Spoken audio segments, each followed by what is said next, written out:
Hi there, folks. I'm Colin. It was Rumi who once said, yesterday I was clever and I wanted to change the world. And today I'm wise. I will change myself. And I think that's sort of the theme for this month's chat. And over the next 10 minutes, I'm going to be sharing with you some ideas around self-regulation, self-management. I find it, and I can only speak for myself, how often I was so busy trying to fix everything in the environment. And that took a lot of energy until I realized one of the first places was to start working within. As the explorer, start exploring within. And I'm going to share with you two or three steps towards making changes in one life, what is required. And there's a fourth very powerful aspect to this, which I'll mention towards the end.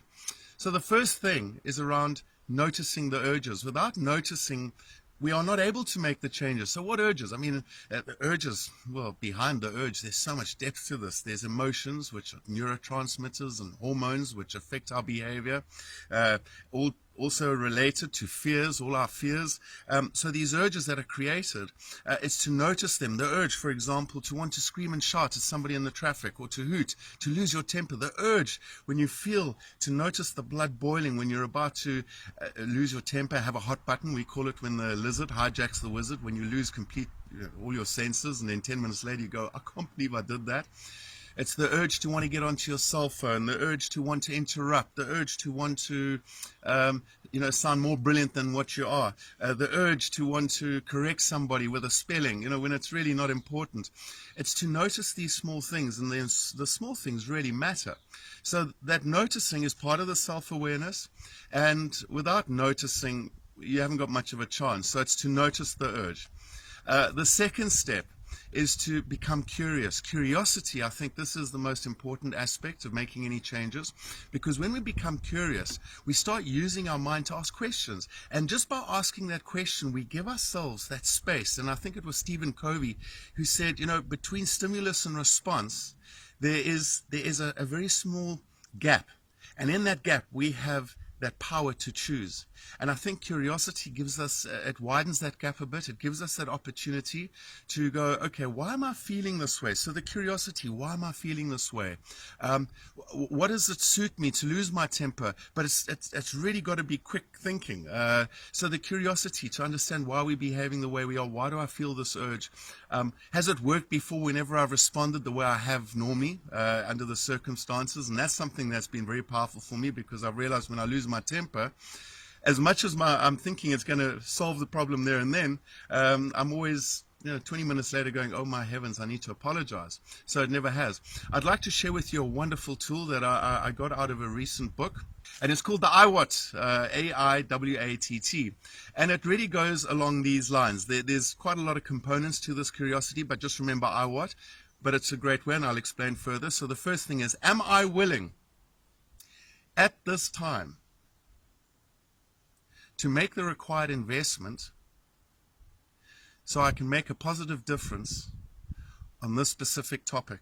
So the IWAT, just to simply use that as a tool, as a part of curiosity, one is then giving oneself a chance to respond differently than one would before. So that's the second point, is to become curious. And then the third thing is the concept of letting go or making gestures. Now, I'm going to just talk about letting go. It's so much easier to talk about it than actually let go. And sometimes we need to let go of the letting go. There's a story about a psychologist who stood up in class, and she held up a glass of water with her hands straight out. And her students were expecting her to give the traditional question, is this glass half full or half empty? And instead she said, how much does this glass weigh? And all the students responded with their various, ideas of how much that glass of water would weigh. And she said, well, actually, from my perspective, where I'm standing right now, it doesn't really matter what it actually weighs. But while I'm holding it up here now for a few minutes, it feels pretty light. But as I start to hold it up here for another hour or two, I'll start to feel it will get heavier and heavier. And maybe towards the end of the day, while I'm still holding it, my arm will cramp. I'll start to feel pain. I'll start to feel numb. And before I know it, I won't be able to hold the glass anymore, and I'll drop it. So really, it's immaterial what it weighs now. It's based on how long I hold on to it. And she said, I suppose that's the analogy for whatever happens in our life, the past or worries or whatever we're stressed about. If we hold on to it for a short time, that doesn't feel very heavy. But the more we think about it, the more we worry about it, the more we get angry about it, it starts to become heavier and heavier and weighs heavier on us. And over time, the longer we hold on to it, it might eventually start to cause so much pain, and we actually become numb, shut off to living, and eventually what happens, it can become so bad that we've got to drop it. We've got to simply just drop it in order to feel the lightness again. So that's a great analogy for letting go. And for me, through the curiosity, is to look and go, can I make a difference? Am I in control? And most of the times I'm not in control of the situation, so I've got to let it go, because I'd love to be in control, but that's not really the reality. So letting go, making gestures is also, for example, if somebody is, you want to feel the urge to interrupt, the best gesture is not to interrupt, just to let them talk. Another gesture is to say no, to draw boundaries, whatever that's, and I'm saying no in the sense of if you're a people pleaser, it's those gestures, those small actions that make a difference. The concept of the flap of the wings of a butterfly can change the weather pattern on a continent. I think very important with gestures. Behind all of these is the concept of willpower. Why would you want to make the change? And I think that is something that is so important.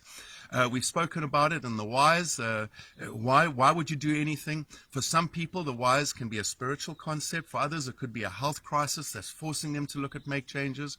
For others, it's something's happened in their life that's collapsed, a divorce, whatever the case is.